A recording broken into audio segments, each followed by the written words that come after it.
Welcome to the Renovation Secrets podcast, where we hope to untangle the mysteries of the renovation world. This is our third episode. Welcome back if you happen to catch any earlier episodes, or if you're new, we're so glad to have you stop by. By the way, I'm still looking for the right music. Can't believe how difficult it really is. My name is Natalia Pierce, and I will be your host. I am a kitchen and bath designer and small business owner, and this month, in August 2020, I have reached 10 years of being solely on my own. Even though I started my company almost 15 years ago, and we'll celebrate that milestone in December, I left a full-time job managing a kitchen and bath department and installed sales manager for a local home hardware, where I developed their sales from 0 to 600,000 in 18 months. But it was more than the money and the sales that drove me to go on my own. As I have learned in the past 10 years, it's about changing lives and making the lives of my clients and their families so much better, one renovation at a time. It's also why I coined the phrase, creating spaces you'll love to come home to. The process has been so important to me that I started writing my books when I kept finding clients underprepared for the renovation process. My goal was not only to improve their homes, but to make that experience a more positive one. We've all heard the nightmares of stories on TV, and unfortunately, many of them are true. But I know there are many great skilled trades and companies out there that feel the same way I do, and in coming episodes, you'll have a chance to hear from them too. I know it's been a few weeks since our last episode, and I apologize for the delay. There have been some really eye-opening experiences I want to share with you, and it has taken me a few extra weeks to be able to process my thoughts into this episode. The most recent experience I want to talk to you about has to do with senior residences. I recently had the opportunity to review a set of architectural drawings for a large high-end seniors residence being built here in Ottawa. The residence is in a prime central location and will be devoted basically able-bodied older adults. This is not a long-term care facility, but a seniors residence. Although there will be assisted facilities, the units are designed for independent living. Many of the units are fitted with small kitchenettes, a short bank of upper and lower cabinets. My startling observation was finding these kitchenettes included a microwave oven placed above 55 inches off the finished floor. Now, I'm sure a lot of you are scratching your head thinking, yeah, so what's the big deal? Let me explain. The average height of an individual aged 65 or older is approximately 5'5" for men and 5 feet for women. This means the average height of their shoulders is approximately either 4'6" and 4'1" respectively, or 54 inches and 49 inches above the floor, meaning that everything to be put in the microwave needs to be lifted above the shoulder. Now, if you're in your 20s or 30s and probably maybe even into your 50s, this doesn't seem like that big of a deal. However, it's no secret that as we age, we continue to lose muscle mass. And after the age of 40, I believe the figure is about 1 to 3% a year.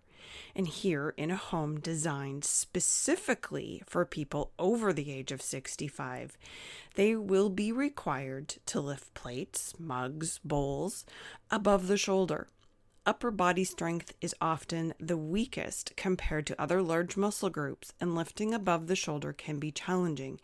And then you add in the factor of something that's hot and heavy. How can this be possible?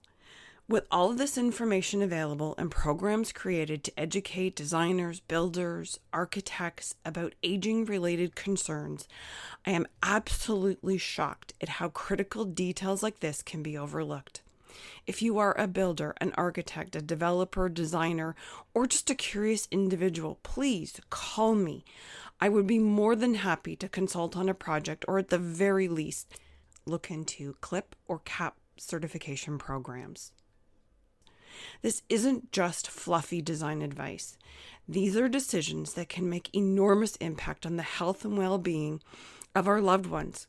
And just for reference, this wasn't the first senior facility that I have seen. It was actually the second that I have observed and missing these critical safety elements. As a matter of fact, I actually came up with a list of at least 12 crucial recommendations for this facility. Many of my recommendations don't even cost a single penny more. It's only a matter of attention to detail and specifying the right product and materials. It's not enough to use universal design practices, which were developed over 20 years ago, and although they were an essential milestone in their time, they are only the tip of the iceberg when it comes to creating sustainable and living environments for our families.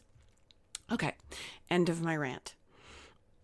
As I continue to devote a lot of time to research for my new book, which will be Wellness in Design, hopefully being released later this year, I am discovering more ways to improve our health and wellness through the changes we can make in our homes. Yes, some of these involve more extensive alterations like a full renovation.